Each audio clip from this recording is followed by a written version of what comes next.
So dear students, let's see the last pattern of questions from time and work. So that concept is based on sharing of salary based on what amount of work a person has done. So for example, if you employ two or more than two people to do a certain work, so they may all not be working at same rate. That means a person who works fast is more valuable, is going to work more. So different people work at different speeds. So obviously it is unfair if you give same salary to different people. So you have to understand that who has done what amount of work.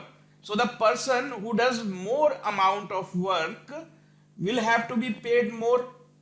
Or in other words, you can say a person who is giving you more output is more valuable. A person who is giving less output is less valuable. So the money that you are going to pay to the workers have to depend on these consideration. Who is doing what amount of work? So you cannot give same same payment to everyone. So you have to take into factor that who is doing what amount of work. So let's see what kind of questions have been asked based on this concept. So you have to remember these two concepts. The first one is, so the first concept is the person who gives you more output has to be paid more, obviously. So let's understand what is meant by this. So let's say there are two workers, worker A and worker B. So these two workers may not have the same output. So suppose you have asked both A and B to work for a day, and you have asked both of them to produce, let's say, chairs. So they are employed in a task which is to create chairs. So let's suppose A can make 6 chairs in a day, 6 chairs, whereas B can make only 2 chairs. So are you going to pay them the same amount? Why should you pay them the same amount? You can see that A is giving you more output. So the person who gives you more output, he has to be paid more. Simple, because you have to keep it fair. Mathematically, it has to be fair. So what does this mean? It means from here you can see that A's output is 3 times B's output. You can say that A is giving you 3 times more output as compared to B. So more the output, more the payment. You have to pay more amount to A. So payment or salary payment has to be in the ratio of output. So payment has to be in the same ratio as that is reflected by the output. Payment has to be made in the ratio of output.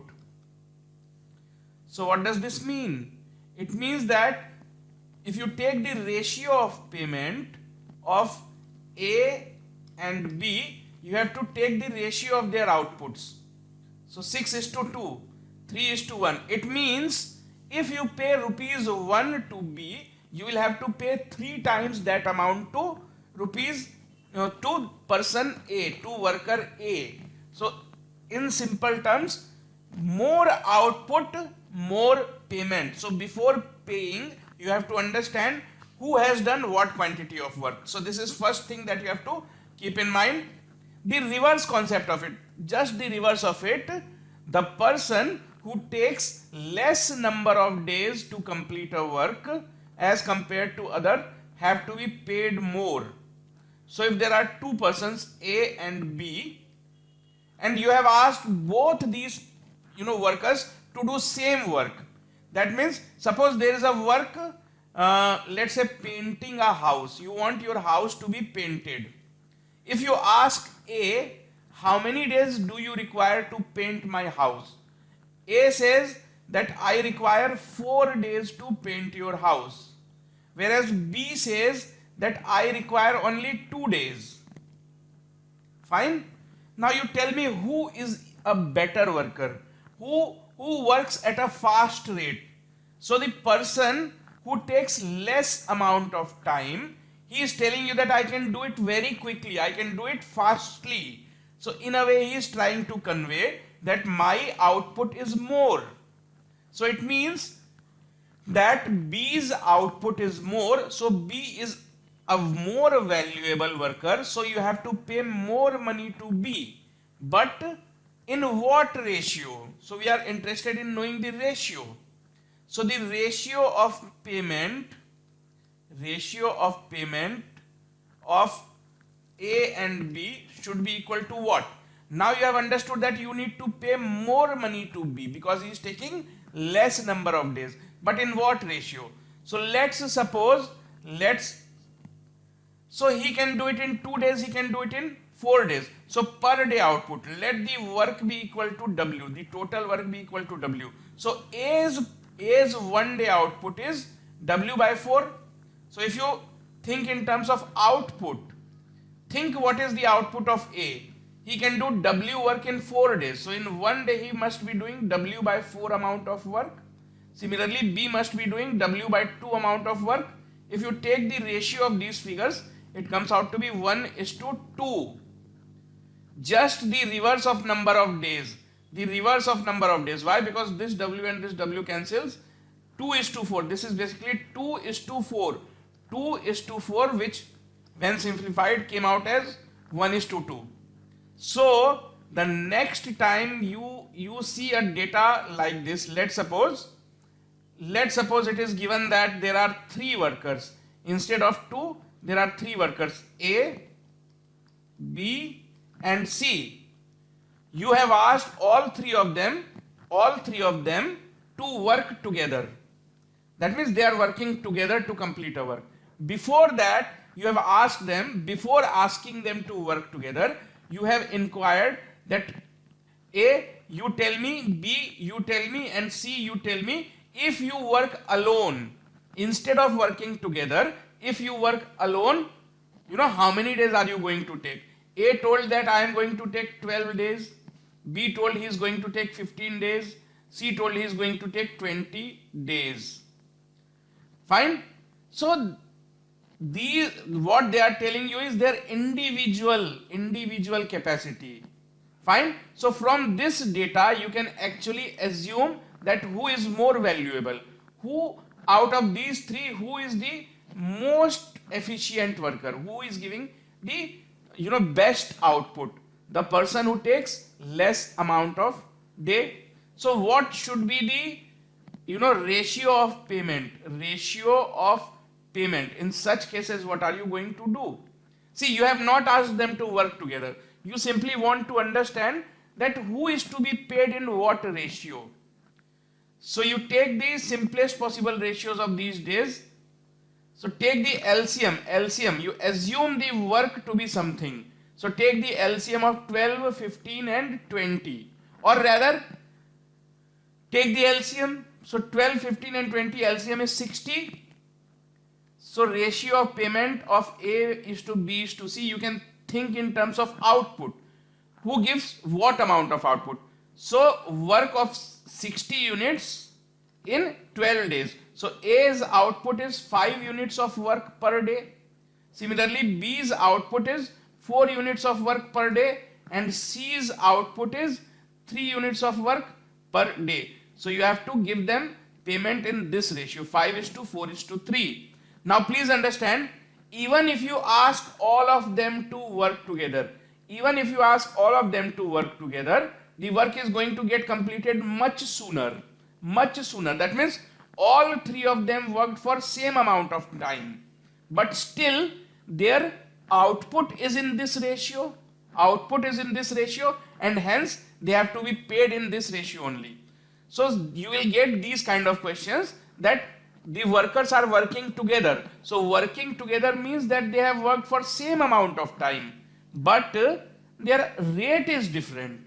So payment depends on the total amount of work you have received from them.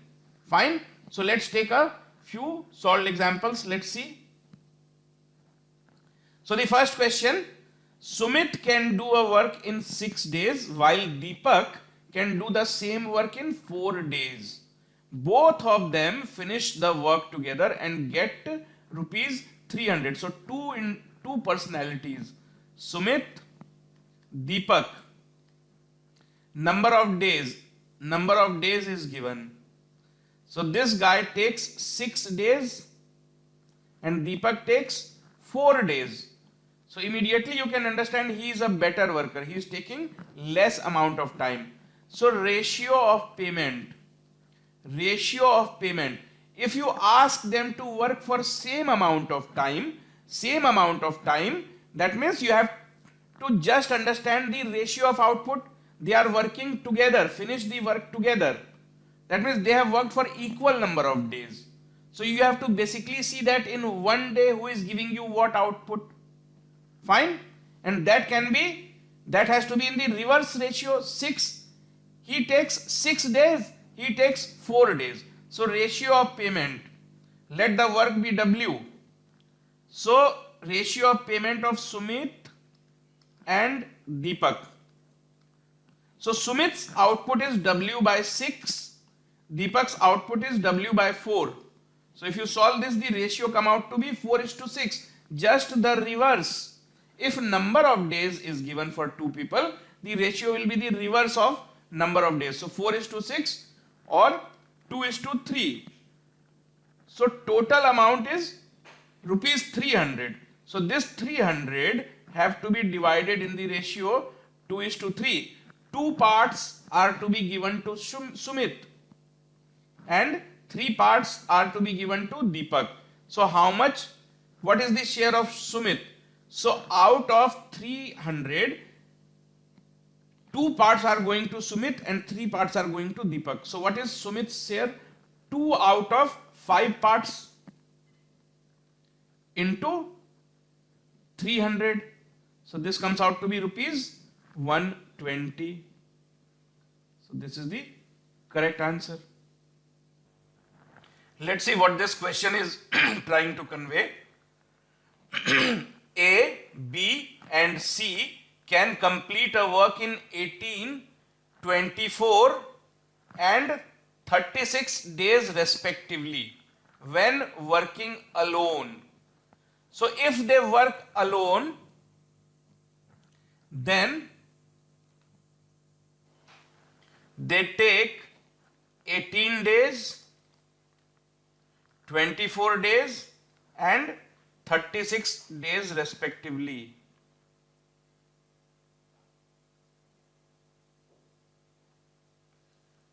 So C takes 36 days.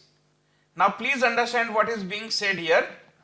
If C works alone and is paid rupees 6,000 for the work, that means if you ask C alone to complete the work, you pay him rupees 6,000. That means the total payment for the work is rupees 6,000. If C works alone and is paid rupees 6,000 for the work, then find the share of A if the same work is got done by making A and B work together. So if C works alone, you are willing to pay him rupees 6,000. Now you want the same work to be done by A and B. Now A and B's payment should be in what ratio? Payment should be in the ratio, reverse ratio of days taken. Only 2 people, so you can immediately take the reverse ratio. He takes 18 days, B takes 24 days. So obviously A is a better worker. So payment in the reverse ratio, 24:18 or else 4:3. So now 6,000 rupees, this same amount will go to 2 different workers, A and B, because now C is not working. A and B are completing the same work, and in what ratio? Ratio of 4:3. So 6,000 has to be divided in this ratio. So what is A's share? So A is getting 4 parts out of 7 parts of what amount? 6,000. So final answer is 24,000 divided by 7. So this comes out to be 3, 4. So 21, 30. So 344, 4.44 rupees. So this is what A will get and the remaining will go to B.